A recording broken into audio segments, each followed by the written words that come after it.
네, 북한 김영철 부위원장이 오늘 오전 경의선 육로를 통해 박람회 2박 3일 동안의 일정에 들어갔습니다. 김 부위원장이 어떠한 메시지를 들고 왔을지 또 북미 사이에 어떠한 접촉이 있을지 주목되고 있는데요. 김 부위원장 박람회 의미부터 오늘 폐막하는 평창올림픽의 외교적 성과와 과제까지 두 분 전문가와 함께 짚어보겠습니다. 문성묵 한국국가전략연구원 통일전략센터장 그리고 최강 아산정책연구원 부원장 나와주셨습니다. 어서 오십시오. 네, 안녕하십니까. 안녕하세요. 네, 이 북한 고위급 대표단은 박람을 해서 이제 조금 후에 있을 평창 동계올림픽 폐회식에 참석을 할 예정입니다. 자, 먼저 이번 폐회식을 계기로 한 북한 고위급 대표단의 박람, 어떤 의미가 있는 겁니까? 예, 우선 공식적으로 보면요, 이제 김정은 신년사 이후에 그때 당시에 평창올림픽 성공 개최를 기원을 했고 대화 가능성을 언급했고 그 이후에 뭐 아주 정신없이 한 2달 가까이 공식 회담도 있었고 북한 대규모 대표단도 왔다 갔고 특사도 왔다 갔고요. 이번에 김영철의 공식 직함은 북한 대표단이거든요. 폐막식을 축하하기 위한 이 대표단의 단장으로서 내려온 겁니다. 그러니까 김정은이 본인의 통 큰 결단과 아량에 의해서 성공적으로 개최된 평창올림픽을 자축하는 그런 의미로서 아마 김영철을 내려보낸 것 같은데 네. 그와 함께 김영철은 북한에서 대남 사업들, 대남 정책을 총괄하는 대남 담당 부위원장 동시에 통전부장이거든요. 그러니까 김정은이 금년 신년사에서 언급했고 지난번 김여정 특사 박람 보고를 받은 자리에서도 남북 관계를 사변적으로 발전시켜라. 또 이것을 승화 발전시키기 위한 대책을 마련해라 라고 하는 것을 이 몸으로 움직이는 사람이 김영철이거든요. 그런 차원에서 김영철이 직접 내려와서 이제 대표단장으로서 평창올림픽 마무리도 하고 또 이후에 남북관계를 어떻게 끌어갈 것인가 하는 문제들을 논의하는 그런 취지로 내려보낸 것 같습니다. 네. 그러나 그것만은 아닌 것 같아요. 제가 볼 때는 김영철이 갖고 있는 과거 행적과 이런 것들이 결국은 남남 갈등을 야기하고 그가 대한민국과 미국의 제재 대상이고 그것 때문에 결국은 한미 간의 갈등 또 국제사회 대북 제재 공조 전선의 이완 그런 것들도 부수적으로 노리고 네. 내려왔을 가능성이 현재로서는 높아 보입니다. 네, 말씀하신 대로 이 김영철 부위원장을 보냈을 때 여러 가지 논란이 있을 거라는 예상을 충분히 할 수 있었을 텐데 북한이 이 김 부위원장을 보낸 의도 어떻게 파악을 해야 되는 겁니까? 지금 뭐 문성묵 소장님께서 말씀하셨듯이 네. 자기네들은 할 바를 다 했다. 평창 올림픽이 성공적으로 다 끝날 수 있을 때까지 할 수 있는 최대한을 다 했다. 우리가 할 바를 다 했으니까 이제부터는 한국이 어떻게 하는지를 보겠다라는 신호의 마지막 그 피어레드를 찍는 것 같고요. 네. 또한 아까 말씀하셨듯이 그 다음에 이제 저는 여기서 가장 주목해야 될 게 아마 분명히 이제 김영철은 이제 통전부장이라는 입장에서 볼 적에 이 앞으로의 남북 관계 어떻게 끌어갈 것이다, 민족 공조를 어떻게 강화해 나갈 것인가에 대한 아마 과제를 던지지 않을까라는 그러한 생각을 갖고 있습니다. 따라서 외연적으로 볼 적에는 상당히 북한이 굉장히 평창 올림픽에 협조적으로 했다라는 그런 이미지를 남기려는 것이고 내연적으로 볼 적에는 결국 남북 관계에서 주도권을 북한이 갖고 가겠다라는 그런 의미, 그런 해석을 갖고 내려오지 않았을까라는 것이고요.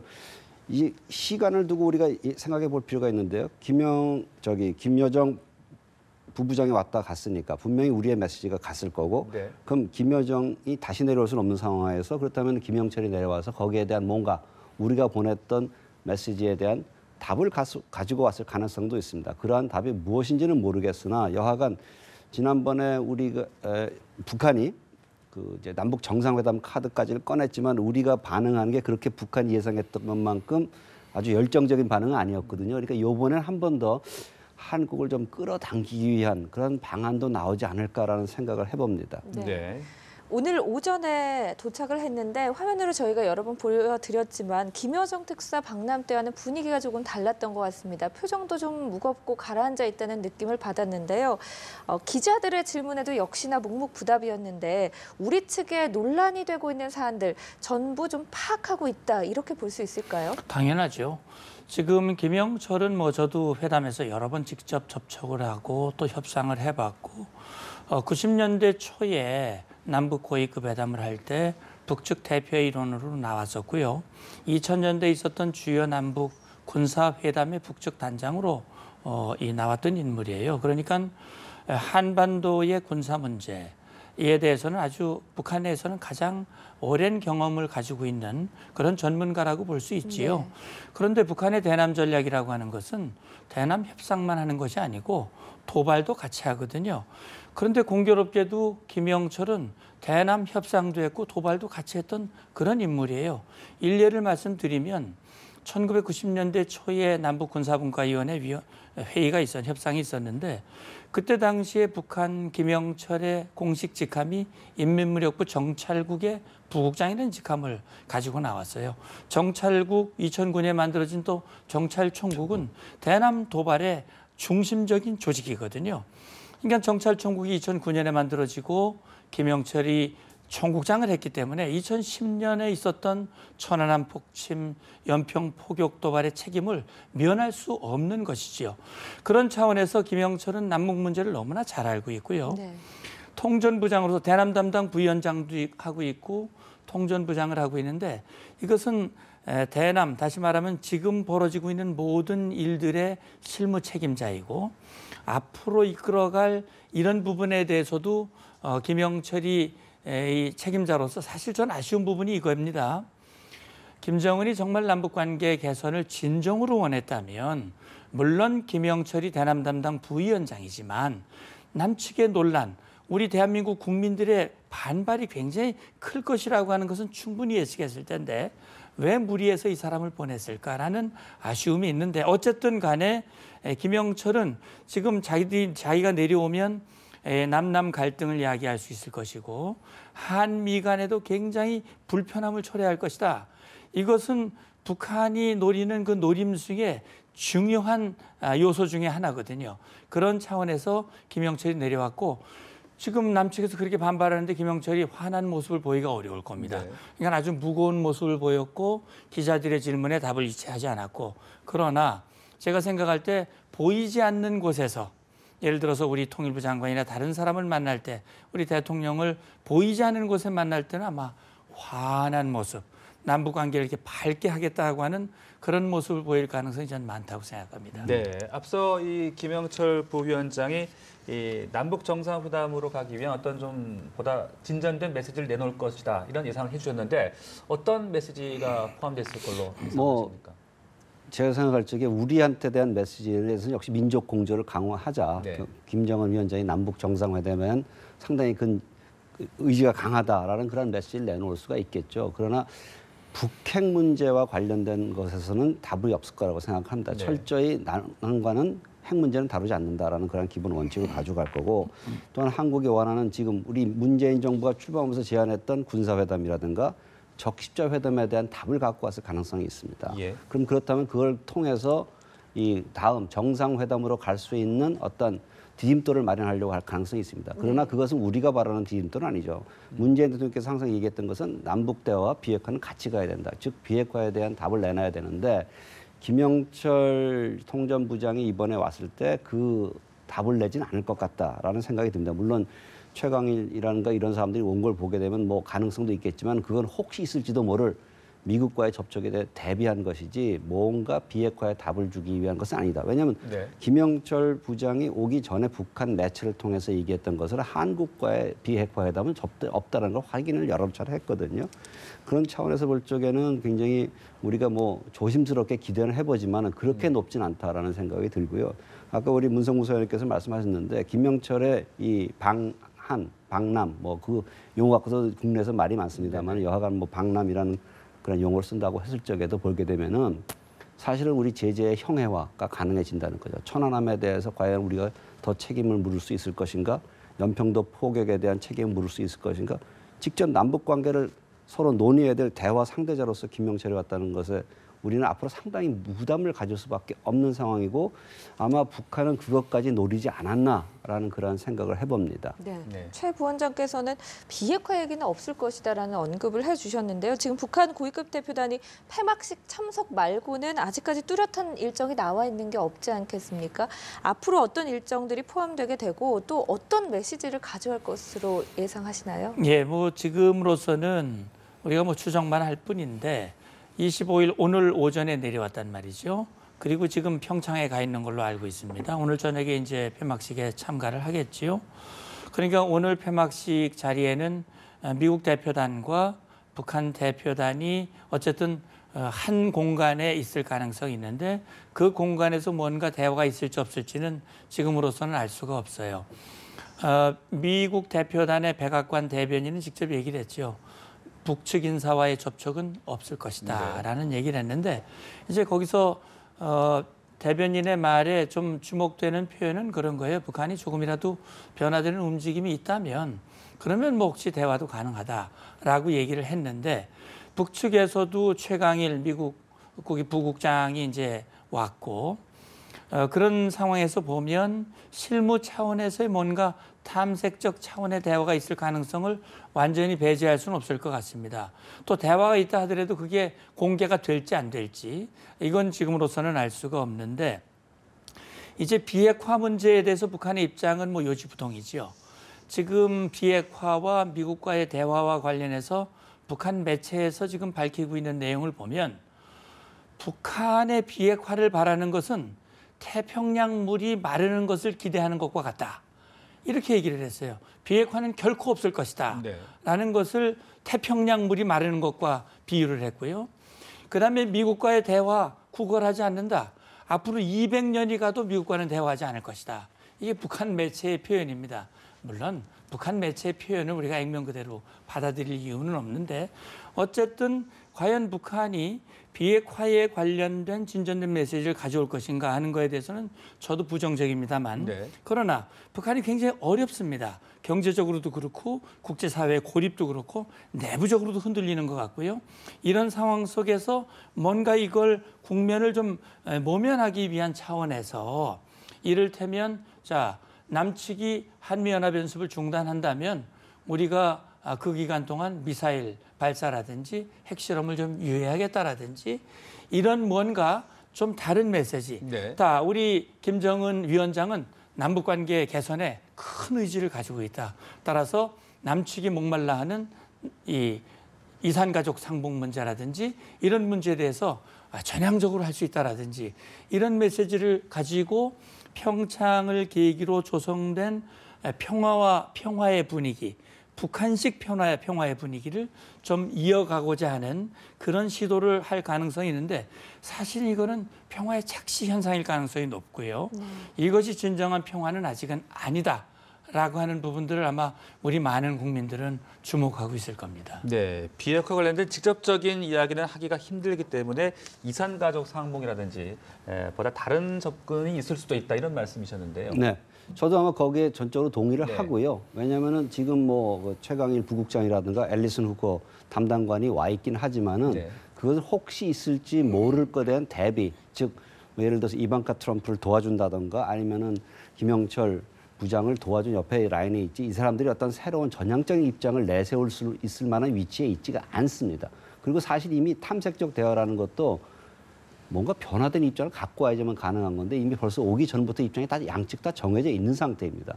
따라서 이 두 사람이 왔다라는 것은 혹시 모를 그런 조우에 대비한 것이지 이것을 기회를 통해서 뭔가 적극적으로 탐색을 해보겠다라고 보기는 좀 어렵지 않을까라는 생각이 들고요. 따라서 북한으로서는 그럼 미북 대화가 안 된다면 적어도 남북 대화의 모멘텀을 유지해 나가야지. 소위 말해서 오는 소나기는 좀 피할 수 있지 않겠냐. 한국을 좀 더 끌어안아야 되지 않겠냐. 따라서 문재인 대통령이 계속 강조해왔던 이산가족 상봉 문제라든가 군사적 긴장 완화 조치에 관한 군사회담. 이것이 아마 핵심적인 의제로서 저쪽에서 지금 대응하지 않을까 생각이 듭니다. 왜냐하면 이 두 가지 의제에 대해서 북한이 지금까지 굉장히 부정적인 입장을 보내왔거든요. 그렇다면 통전부장의 입장에서 볼 때는 미북 간에 있을 수 있는 비핵화의 문제를 다루는 게 아니라 남북 문제를 다루는 데 집중할 가능성이 상당히 높습니다. 따라서 이 북한이 전략적으로 생각해 보면은 그렇게 되면은 한국은 계속 북한과의 대화를 이어나가고 싶은 그런 마음이 생길 거고 반대로 미국은 핵 문제에 진전이 없는 상황에서 남북 대화가 진전되는 것에 대한 거부감 아니면 우려가 발생할 수가 있습니다. 그렇다면 북한으로서는 그것이 가장 바람직한 상황이 되는 거죠. 한미 간에 이견이 발생하고 대북 정책에 있어서 뭔가 틈새가 벌어진다. 그렇다면 그 틈새를 적극적으로 활용할 수가 있고 또한 한국 사회 내에서의 남남 갈등이 굉장히 커질 수가 있다는 부분이 있죠. 적어도 지금까지 우리가 북한의 도발에 대해서 제재를 하는 데 있어서는 국내적 어떤 일치된 의견이 있었습니다만 화해와 대화의 모드로 갈 경우에 남남 갈등이 커질 가능성이 있는 거죠. 따라서 김영철 부장의 이번 방문이 어쩌면 남남 갈등을 촉진하거나 확대하는 부분으로 작용할 가능성이 있습니다. 따라서 정부가 굉장히 신중한 입장을 취해야 될 거로서 생각하고요. 다시 뭐 문재인 대통령께서 지금까지 말씀하신 대로 한다면 별 문제가 없을 것 같습니다. 예를 들어서 뭐 정상회담을 바라는 것은 우물가에서 숭늉을 찾는 것 같다. 여건 조성하는 것이 필요하다. 이러한 등등 지금까지 말씀하셨던 부분을 그대로 실행해 나가고 원칙을 견제할수록 즉 네. 대화의 모멘텀이 더 이어져 나갈 가능성이 높다고 보여집니다. 지금 관계 개선에 목마르고 하는 것은 우리도 하지만 사실 북한이 지금 굉장히 더 힘든 상황 쪽으로 가고 있거든요. 바로 김영철 오기 전날 미국이 지금까지보다 더 최대의 지금 제재 조치를 발표했지 않습니까?